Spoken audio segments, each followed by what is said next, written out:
Mrs McCarthy, 2.5 minutes. Colleagues, I think we're forgetting that it was this Parliament which first took up the campaign for an EU-wide ban on the cruel trade in seal products. In 2006, a written declaration calling for this ban was overwhelmingly backed by members receiving 425 signatures, with studies by veterinary experts clearly showing that seals are killed with terrible suffering. Often skinned while still conscious, the public no longer tolerate the trade, and we as their representatives have the power to end it. Moreover, our vote tomorrow will be a decisive step forward in the global campaign to ban the trade. The USA has had a ban for many years. Mexico has banned the trade. In Europe, we already have national bans in Belgium, the Netherlands, Luxembourg and Italy. Germany and the UK have been considering ways to ban the trade. Bans are now in place in Russia. Hong Kong is planning a ban. This is a political issue that now has its time. After a 40-year campaign against the trade, Europe has the chance to introduce a ban in all 27 states. For the Internal Market and Consumer Protection Committee, it's not the first time we have taken up citizens' concern to end a cruel trade. Parliament has the power to deliver for citizens, and the IMCO Committee was determined to go for a strong ban while securing an exemption for traditional Inuit hunting. The committee rejected the Commission's mixed proposal for a partial ban and labelling. The committee rejected Mrs Wallace's proposal for a labelling option only.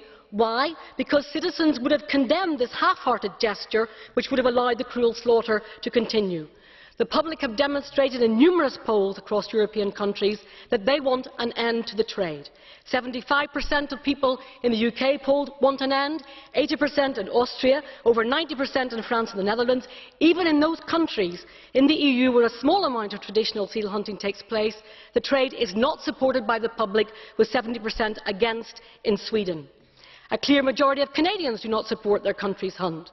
Furthermore, 86% of Canadian people polled believe the EU should be free to choose to ban these products. And I have here a letter from a Canadian senator written to President Pottering saying, "Your vote to ban the trade in seal products will help the vast majority of Canadians who watched in admiration as the Russian Federation ended its bloody seal slaughter last month to force their politicians to look beyond political expediency to what is right and to end this inhumane hunt once and for all.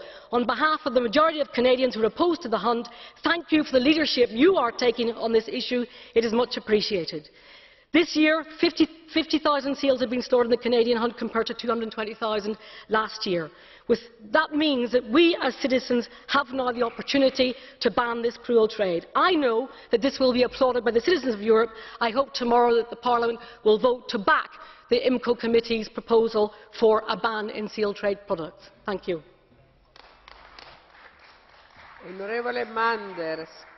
Manders, for 1.5 minutes. Voorzitter. Thank you, President.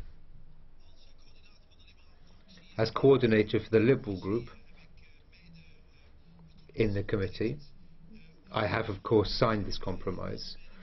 There are also different views in my group, as is